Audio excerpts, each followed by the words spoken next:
Bismillah ar-Rahman ar-Rahim. On va suivre notre cours ou notre travaux pratiques sur les ACL, et bien précisément sur les ACL étendus. Voilà, donc on fait un petit rappel sur les ACL étendus. Donc les ACL étendus consistent à permettre au deny, ça veut dire autoriser ou refuser une trafic particulière, ça veut dire bien précis. Ça veut dire autoriser ou permettre un protocole. Voilà, le syntaxe il est comme le suivant. Donc on va mettre access list et le numéro de l'ACL. Alors le numéro de l'ACL pour les ACL étendus ici, sa plage c'est entre 100 à 199 et 2000 à 2699 bien sûr. Voilà. Donc on met ici le nombre de l'ACL et après on va permettre ou refuser un protocole bien précis. Ça veut dire un protocole, ça veut dire un SMP ou HTTP ou FTP. Ça dépend du trafic qu'on veut permettre ou refuser, bien sûr. Voilà.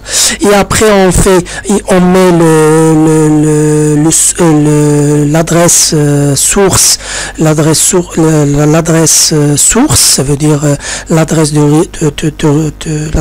de réseau source, et on fait avec son masque de générique et juste après on met l'adresse du réseau destination avec son masque générique, bien sûr.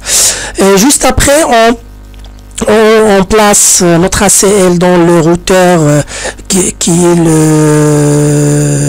est proche du réseau source, bien sûr, du réseau source qui a généré le trafic, bien sûr, et on le met sur l'interface adéquate qui est aussi le plus proche de la source en sortie, en sortie ou en entrée N. Voilà, donc on a vu maintenant un petit rappel sur les ACL étendus. Maintenant on entame on va passer maintenant aux travaux pratiques. Voilà. Alors la première question sur les ACL étendus consiste à bloquer le trafic ICMP à partir de LAN 1 vers LAN 2. Voilà. Donc on a le LAN A ici, le réseau local 1 et le réseau local LAN 2. Donc et on va bloquer le trafic ICMP. Donc on a bien sélectionné le protocole. Donc c'est ICMP. Alors le protocole ICMP qui est responsable de la commande ping. Donc on va bloquer le trafic ICMP entre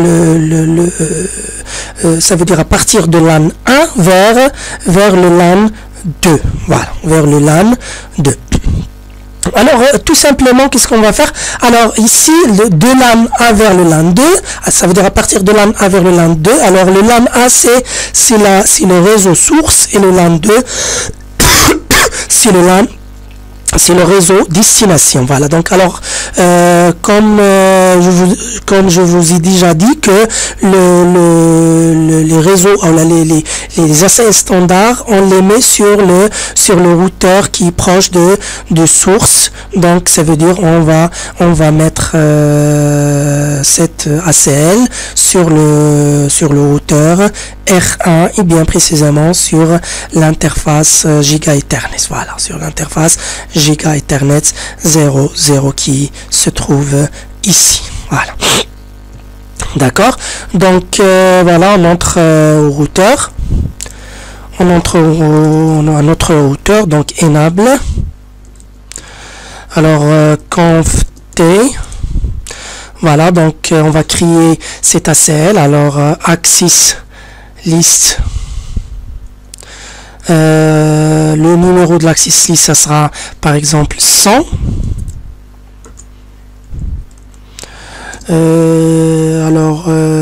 Deny ou permit, ça veut dire on va bloquer, ça veut dire deny. Voilà, on va bloquer le trafic ICMP à partir de LAN 1 vers le LAN 2, ça veut dire deny. Voilà. Alors deny. Et après on met notre protocole ICMP. Alors ICMP. Voilà. Et on va mettre maintenant, on va mettre l'adresse source, l'adresse de réseau source. Donc c'est 192.168.1.0 avec son masque générique qui est 0.0.0.63.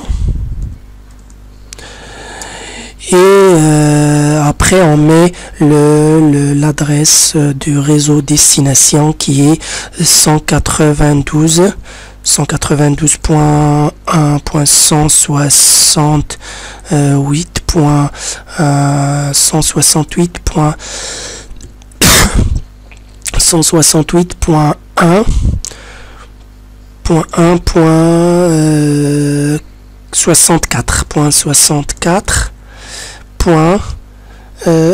Voilà, point 64 avec son masque générique qui est 0.0.0.31. D'accord.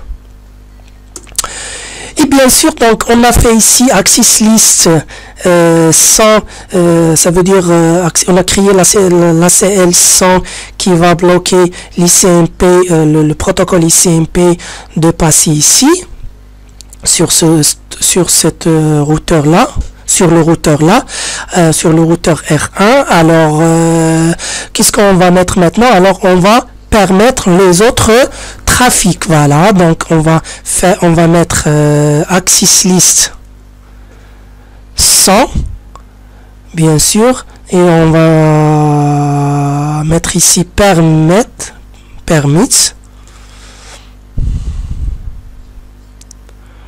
Alors permits, voilà, permits. Alors qu'est-ce qu'on va autoriser maintenant? Alors est-ce qu'on va autoriser seulement le protocole ICMP? Non, donc on va autoriser tous les autres trafics. Ça veut dire ici on va mettre le protocole IP. Voilà, le protocole IP, donc tous les autres trafics IP. Voilà, donc sans permit IP. Alors NA, ça veut dire en provenance de n'importe quel réseau vers NA, ça veut dire vers n'importe quel réseau. Voilà. Maintenant, on va placer cet ACL sur l'interface qui est le plus proche de la source, qui est ici. Voilà. Donc interface Giga Ethernet 0.0. Voilà. Et on va voilà, c'est ici que se trouve l'interface Giga Ethernet 00. Donc et on va mettre cet ACL. Alors on va placer cet ACL avec IP. Alors IP Access Group le nom de le numéro de la cell 600 en in ou en out. Alors ici, alors le paquet vient de cette réseau là qui est LAN 1. Alors vient de cette réseau là. Alors il entre à ce routeur qui est le routeur R1 via cette interface qui est le Giga Ethernet 0, le Giga Ethernet 00. Donc en in, ça veut dire en entrée, c'est pas en sortie. Le trafic ici entre au routeur R1. Donc on met ici N. Voilà. Voilà. Donc exit. Alors qu'est-ce qu'on va, alors do show access list. Voilà, show access list. Donc ici, qu'est-ce qu'on a? Alors on a le denial ICMP à partir de LAN 1 vers le LAN 2. Voilà. Et on a bien sûr on a permité tous les autres trafics. Voilà. Voilà, on va maintenant tester notre ACL. Alors qu'est-ce qu'on va faire? Alors on va pinguer à partir de PC0 vers le PC1, alors PC0 vers le PC2, alors c'est filed. Voilà, et à partir de PC3 vers le PC1 aussi c'est filed. Alors nous, qu'est-ce qu'on a fait? Qu'est-ce qu'on veut? On veut bloquer, le trafic ICMP à partir de LAN 1 vers LAN 2. Et qu'est-ce qu'on a remarqué ici? On a remarqué que le trafic est bloqué en deux sens. Voilà, en deux sens. Ça veut dire à partir de LAN 1 vers le LAN 2 et à partir de LAN 2 vers le LAN 1. Alors, comment résoudre ce problème-là? Donc, pour résoudre ce problème et refuser le trafic seulement en provenance de LAN 1 vers le LAN 2, ça veut dire le ping à partir de LAN 1 vers le LAN 2. J'aimerais bien vous rappeler le mode de fonctionnement du protocole ICMP. Alors comment le protocole ICMP fonctionne? Alors si on fait par exemple, alors si on tape sur le PC1 par exemple, PCA, un ping sur le PCB, ping espace l'adresse IP de PCB. Alors qu'est-ce qu'il fait le PCA? Il envoie un datagramme au PCB avec un ICO request, ça veut dire ICMP ICO request. Il lui demande, au PCB de restituer ce datagramme avec un ICO replay. Voilà. Donc si la totalité de datagramme est renvoyé par le PCB au PCA, alors le ping a réussi 100%. Et si la moitié de datagramme, ça veut dire la moitié de datagramme est renvoyé à partir de PCB au PCA, donc le ping a réussi 50%, bien sûr.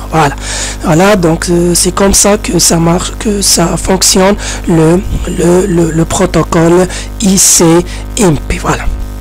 Alors donc on a ICO replay. Voilà, on a un ICO, ça veut dire un demande de ICO replay, ça veut dire c'est la réponse. Voilà, c'est la réponse. Voilà.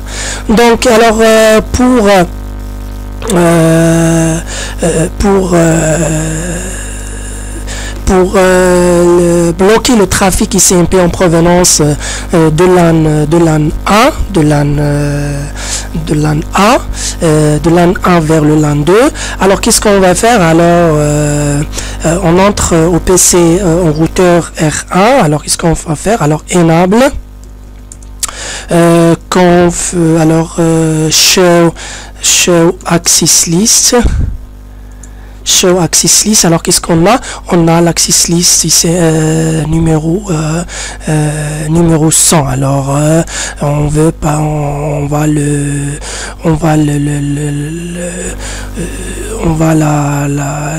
la supprimer alors par no, alors conf t no access list 0 access list 100.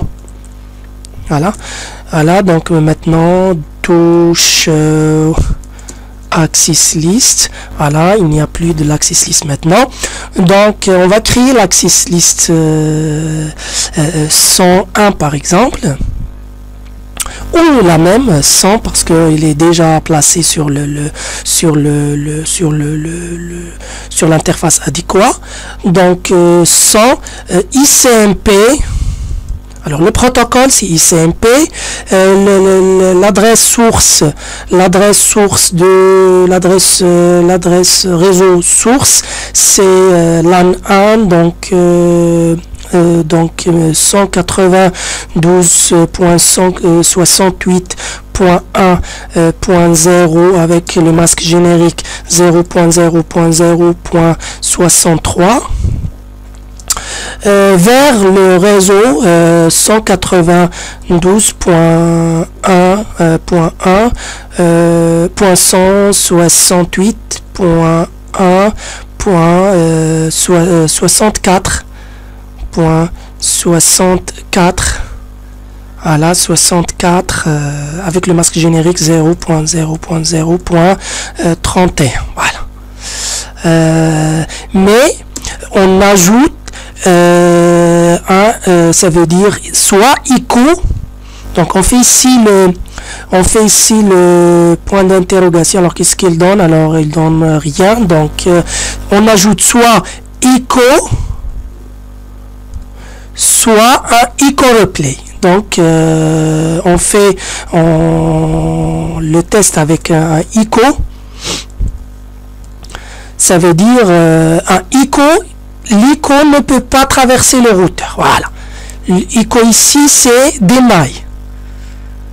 Ah donc j'ai oublié ici deny. Alors access list 100 deny.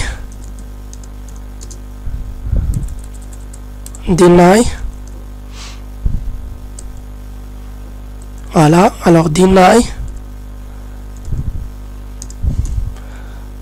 Alors voilà, donc ICO il est refusé, il est refusé de traverser le routeur R1. Voilà, donc on met entrée et on fait le IP. Alors access list 100 permit ini. Voilà, permit. Alors permit.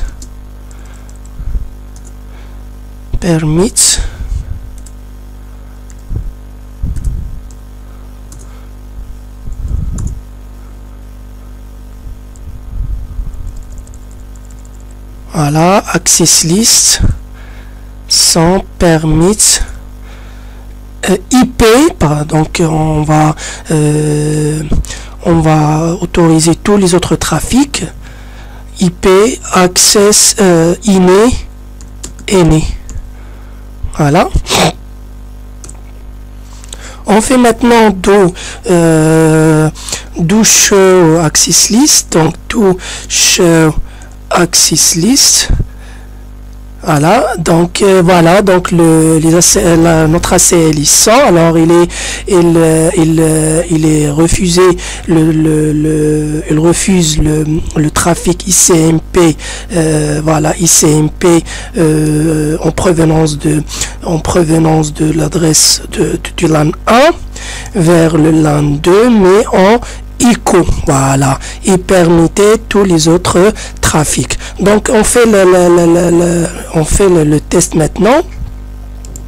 Alors on fait le test, donc alors test de PC 0 vers le PC 1, donc il est filed, comme vous voyez, mais de PC 2 vers le PC 1 par exemple, alors il est successful, voilà. Donc dans le sens LAN 1 vers le LAN 2, il est refusé, mais de LAN 2 vers le LAN 1, il est autorisé, voilà. Donc on a fait ça avec bien sûr la commande ICO. Voilà. Maintenant, si on veut permuter les sens, ça veut dire si on veut autoriser ou bloquer le trafic ICMP en provenance de LAN 2 vers le LAN 1, voilà, et autoriser de LAN 1 vers le LAN 2, ça veut dire le sens contraire. Alors comment on fait ça? Alors tout simplement on va annuler l'access list 100 par exemple. Alors on fait no access list, alors voilà, donc on fait no access list 100, no access list 100, voilà. Voilà. Maintenant on crie notre ACL, alors avec ACL le même nombre, parce qu'il est déjà appliqué sur l'interface adéquate, donc 100, donc et on met deny, ça veut dire on fait le même access list, alors voilà, deny, mais pas ICO, si ICO replay, ICO replay, ICO replay, comme ça, voilà, et on fait permit any, voilà, permit IP any, voilà, et on va faire le test. Alors si on fait le test maintenant, alors maintenant, alors de LAN 1 vers le LAN 2, alors de LAN 1 vers le LAN 2, elle est successful. Alors, vous voyez que l'autre fois il était denied. Maintenant, il est successful dans le sens LAN 1 vers le LAN 2. Maintenant, on va voir l'autre sens de LAN 2 vers le LAN 1. Vous voyez que LAN 1 vers le LAN 2, filed et filed. Voilà, donc il reste filed. Donc, on a refusé maintenant le trafic, on a bloqué le trafic de ICMP en provenance maintenant de LAN 2 vers le LAN 1. De LAN 2 vers le LAN 1 et on a autorisé de LAN 1 vers le LAN 2. Alors voilà, donc maintenant notre question, la première TP, le premier TP sur les ACL étendés, il est abouti. Donc maintenant on passe à la deuxième au deuxième TP qui consiste à permettre au PC1 d'accéder seulement au serveur HTTP. Maintenant on va travailler sur le protocole HTTP et bloquer tous les autres trafics pour PC1 et autoriser toutes les communications pour le réseau LAN 1. Voilà.